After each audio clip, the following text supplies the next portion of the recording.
Hi, I'm Elizabeth McKinley Tuttle with Pembroke Hill School, and today we're sitting here with Dr. Jason Gines, who has joined us as the new Director of Diversity, Equity, and Inclusion.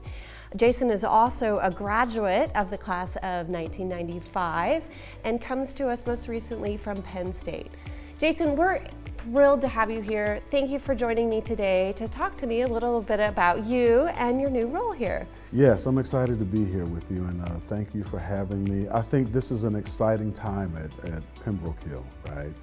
And it very much feels like a homecoming at this point, right? Though I'm fresh, I'm new to the position and the role, I am not new to Pembroke Hill, and I think that's going to pay dividends. Let's start with you telling us a little bit about yourself. Well, I'm a Kansas City kid, so I grew up, I was born in Menora Hospital, Kansas City, Missouri. I did all of my formal education in the Kansas City area. I came to Pembroke Hill in 8th grade, but graduating in '95 I thought was a really, really good time because it was in the middle of the '90s, a lot of transition had happened, a lot was going on in the country and the world at that time. So I think I got the best education during a really pivotal time, not unlike the times we're experiencing now. Well, tell us a little bit about what attracted you to this role here at Pembroke. So I have to tell you, this was not on my landscape of career trajectory, but I got invited to an alumni call, and I got to hear all of the efforts that Pembroke Hill was doing in and around DE&I, something that I've committed by education and training and sort of vocation my life to for the last 10 to 12 years. And when I heard about this opportunity, it seemed like just a perfect synergy between what I had been doing professionally, what the school needed to move forward. It just seemed like the perfect opportunity for me to bring all that I have done professionally and educationally to bear to help Pembroke Hill move forward. So it was just the right time. Well, speaking of professionally and your experience in DEI, can you tell us a little bit about the work you've done? Yeah, absolutely. So I have 2 master's degrees. My first master's is a Master of Divinity from Vanderbilt. And so basically what I did for 3 years was study and deconstruct all the world religions. And you can't study religion without studying culture, right? So I studied the philosophies of different cultures, I studied the backgrounds. So then I took that into my next master's, which was a Master's of Counseling, which is the study of people, right? This is fundamentally what counseling is. And so within that, I always chose the track that focused on multicultural competence, multicultural and cultural ways of seeing oneself, cultural ways of understanding the world around us. That first master's then led me to a Ph.D. where I completely focused in and around multicultural education, and I also studied what it was like for those who were incarcerated to return back to the population. And so that sort of academic training and then that practicum training led me to become a Dean of Diversity, Inclusion, and so what that work is basically I had purview over an entire college, and I had university responsibilities. This past year I just chaired our university level committee on multicultural affairs.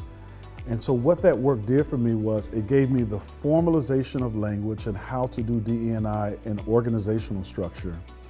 And it helped me utilize all of my education and training.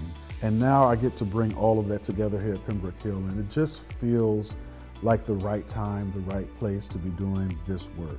Yeah, we're really looking forward to having your experience and your knowledge and bringing that here at Pembroke. So, well, tell us what your first 60 to 90 days are going to look like. So I am a counselor by training, so that is what I lead with. And so my first 60 to 90 days will be a combination of doing listening on an individual level, both and with focus groups, and getting to know the environment. I am of the mind and have learned over the years that, when you come and join a new organization, you can't just begin to make changes and really not understand the environment and the context for which you're in. My first 60 to 90 days are acclimatizing myself to the environment and also giving people a chance to get to know me.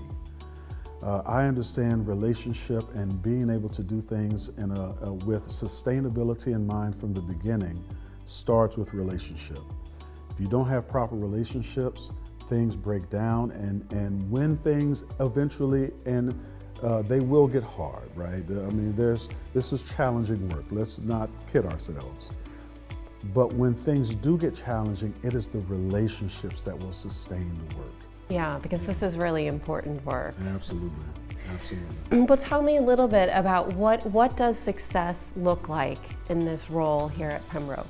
For me, success is when every single person understands that they have a part to play in the betterment of our community. It's not just with one segment of the population, it's not just with this position in particular, that we all have a part, no matter how big or small, to play in the creation of an inclusive environment where everyone can come to work, be educated, and learn in an environment where they feel like they can grow and not feel diminished on any aspect of their cultural identities, right? And so for me, success is simply that. The day when we all come into the building to work, to learn, right? And we have cultural exchanges, right? Teacher to student, student to student, administrator to faculty, no matter who it is. And they walk away from those exchanges not feeling diminished, but enhanced on every aspect of their identity. I believe we have the cultural curiosity, because this is something that I think also is about success. You have to be culturally curious. And if we all are cultural beings having a cultural experience, then the most important thing I can bring is not a full knowledge of you, but I just need to be curious enough to ask you, hey, how do you do that? Or why are you doing that? Or how is that different from how I'm doing this, right? So I think for me, if we can develop a cultural curiosity whereby we can understand that we can have an impact not only on one another, but every context that we go to out when we leave Pembroke Hill, success will take time, right? But I think if we have the right mixture of cultural curiosity, cultural humility, and the ability to understand that we all have a part to play, I think that we will be well on our way to seeing significant change in our Pembroke Hill culture. Yeah, I love that vision, and Yeah. as both of you, we are both alumni. Yes. And I love that we're taking this vision and what we've learned but in the world and bringing it back to make future graduates of Pembroke Hill even stronger and stronger members of the community. Hard to say. So, what are you most looking forward to?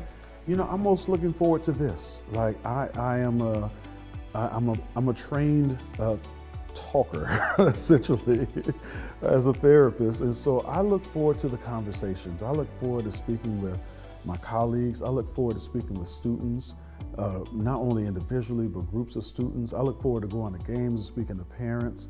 Like, I just look forward to doing this part of the work. Now, I know there will be many hours spent building strategies and doing that work where it's sort of computer facing and the like, but this is what I'm looking forward to.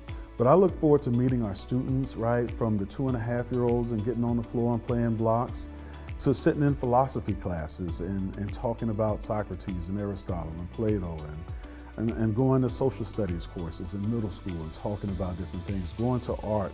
I look forward to just immersing myself into the Pembroke Hill community and culture. Absolutely, and as you know, it's so important to meet our students where they are, from Absolutely. the age 2 all the way up to seniors. Thank you for taking time to talk with us today, and I look forward to seeing you around campus. Indeed, thank you.